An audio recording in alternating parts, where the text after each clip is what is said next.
Mr. Chairman, Sir, I rise to support the demand for grants of the Ministry of Labour. On this occasion, I would like to draw the attention of the government through you to the fact that labour constitutes the power of a nation.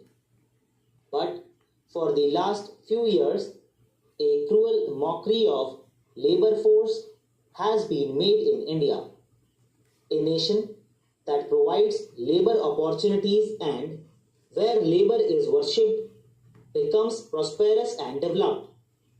But I would like to draw the attention of the Honourable Minister to the happenings of the last few years so that the repetition thereof is avoided.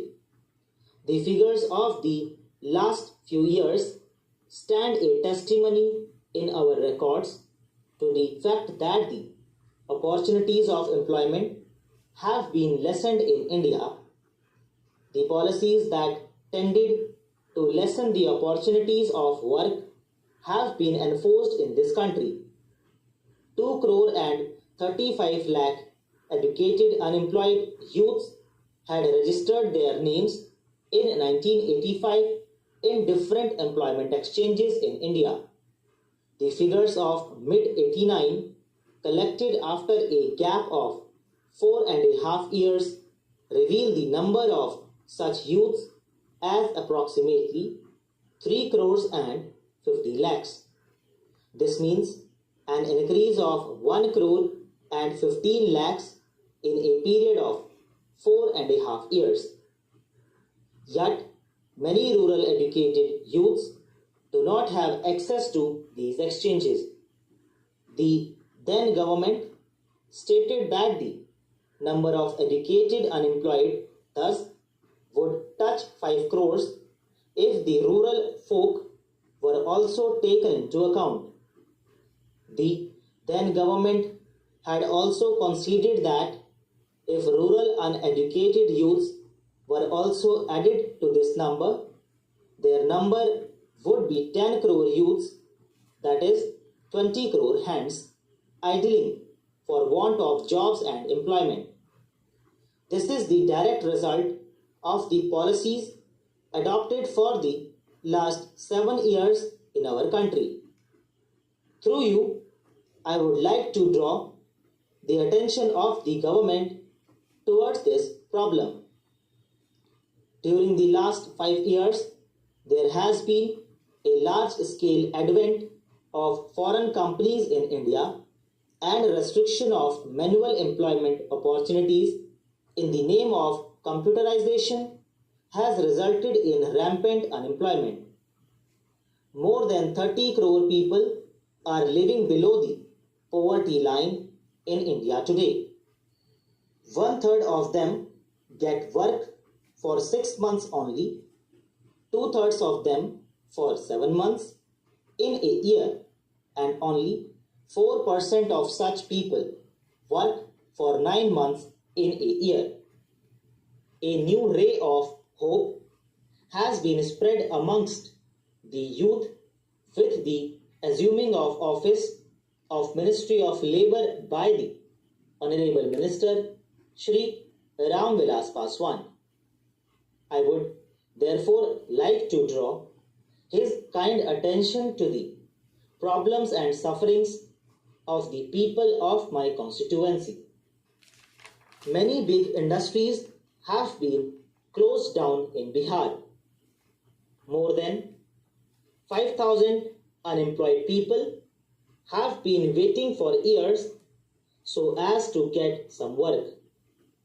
The gravity of the situation can be judged from the fact that dozens of youths have committed suicide during the last 5 years there.